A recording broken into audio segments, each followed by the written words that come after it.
nagsasyalan kami sa Korea. Itong pinuntahan namin na ito is library nila dito sa Korea. Nasa gitna ng mall. Ang ganda. Kaya ito, pinakitaan kami ng mga lightings nila. Ang ganda siya. Kakaiba na library inside of the mall. Kaya yan. Siyempre, December, New Year ito, kaya may mga Christmas tree pa rin. Nag-enjoy kami sa lightning ng library nila. Ang ganda. Yehey! Yan. Oh, diba? Kakaiba siya. Tapos biglang umilaw lahat. Ayan. Eto naman, second destination namin is yung mga palace nila. So, dito sila nagsushooting yung mga pinapanood natin na K-drama. Yan, eto yung entrance. Siyempre, bago kami pumasok, nagbayad muna sila ng entrance fee namin. Kaya ayan, nag-video muna kami, picture bago pumasok. So, ito yung mga shooting place nila ng mga K-drama. At least napanood namin ng personal. Nandito na kami sa nakikita natin doon sa mga K-drama. Ang lawak yung place, parang pero totoo, nandito kami, ang lawak. Parang tatlo itong may tatlong pasukan. Yung first na entrance, then may second, tsaka may isa pa. Ayan. Yung pinaka-last is yung main na nila, na tower nila. Ano bang tawag dito sa kanilang ganyan? Ayan o. So talagang malawak siya. Kaya ang daming nagmamarcha dito na sundalo na nakikita natin sa K-drama. Totoo pala yun. Ayan o. Talagang ang lawak. Akala ko ano lang yun. Sa video editing lang. Totoo pala. So yan. Ba? We're very lucky kasi lahat ng mga anak namin, kasama namin sa tour. Nagpapasalamat kami kasi nakakapag-tour kami. Thank you, Lord, sa mga blessings mo sa amin.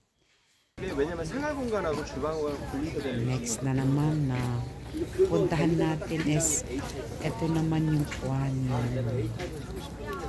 Wonderland. Ito yung parang Disneyland nila dito. So, ang tawag din dito sa Korea is Wonderland. Owned by Samsung ito. Kaya, malayo ang nilakad namin. Hindi naman masyadong malayo. Mga ano lang. Kasi ang parking ng mga buses is dun sa mga 50 meters lang naman ang nilakad. Giyubok! So, ayan. Naglakad-lakad pa hanggang dumating sa may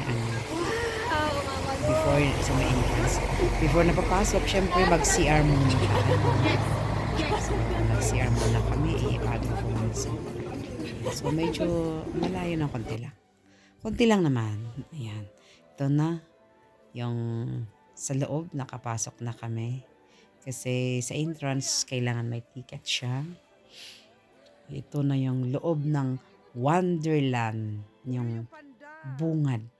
Siyempre, makikita mo yung malaking panda. Yan. Holiday kasi, this is, I think, 29 kasing travel namin. This is 30 and 31. Nasa New Year pa kami. Kaya ayan. Ito naman, sumakay kami sa cable car. Ayan o. Para bababa kami doon sa mga ibang pupuntahan namin. Kasi syempre malawak siya ang layo. ng lalakarin. Kaya yan, nag-cable ride kami para maranasan din namin. Ayan. So dito, pababa na kami. Hindi namin alam kung saan kami pupunta. Siyempre, may mapa yan. So, kanya-kanyang tingin na sa mapa kung saan na kami pupunta. Ang ganda ng mag-tour. Ang sarap sa pakiramdam. Nakaka-relax talaga. Dito pa lang kami natatanaw na namin yung ibang yung ibang pupuntahan namin. Ang daming rides din dito kaya lang syempre hindi namin inano lahat. O ito, nagkanya-kanya na kami. Yung mga anak namin, alas kung saan sila pumunta. Tapos kami naman nila kay, nag-ride din kami. Sumakay din kami sa ibang cable car. Yung apat lang ang pwede pero syempre dalawa lang kami. Kaya iyan, ayan, paakyat ito na naman. Tinamad kami kasi ang daming tao, pila siya. Kaya umakyat na lang ulit kami. Sabi nila, kay magkape na lang tayo kasi ang lamig. Kaya maghahanap kami ng kapihan namin mamaya pagdating namin sa taas. Ayan, nag-enjoy ang lovebird. Habang yung mga bata, nandoon din na lalaro doon sa baba. Hindi namin kung ano ang ginagawa nila doon. Para mag-enjoy din sila. Kaya iniwan namin sila. Nandito kami sa yan, paakyat kami. Ang sarap, di ba? Ang saya. Kami. Parang bumalik lang sa nung nagliligawan pa lang kami. Hehe. May mga ice pa sa baba. Ang lamig talaga. Hindi ko kayang walang bonnet at tsaka gloves. Kailangan naka-gloves at tsaka bonnet ako kasi mafi-freeze yung ulo ko. Kaya ayan. Ayan, dito na kami sa ibang stasyon namin. Ibang palace ulit. Ito na naman yung ibang nagsushootingan nila. Nakikita namin yung tower sa taas. Bukas kami pupunta doon kasi hindi namin nakaya today. Ang haba ng pila. Kaya ayaw namin ng mga stress sa pila. Kasi nga holiday season, kaya ang daming tao rin. Kaya lahat ng pupuntahan mo may mga pila siya. Kaya kailangan mauna ka doon sa pupuntahan mo. Ito yung isang pasukan ulit. Papasok kami dyan sa loob. Pinakalas na ito na nila dito. Ito yung magandang spot for picture taking. Ayan, Bye! See you on my next video.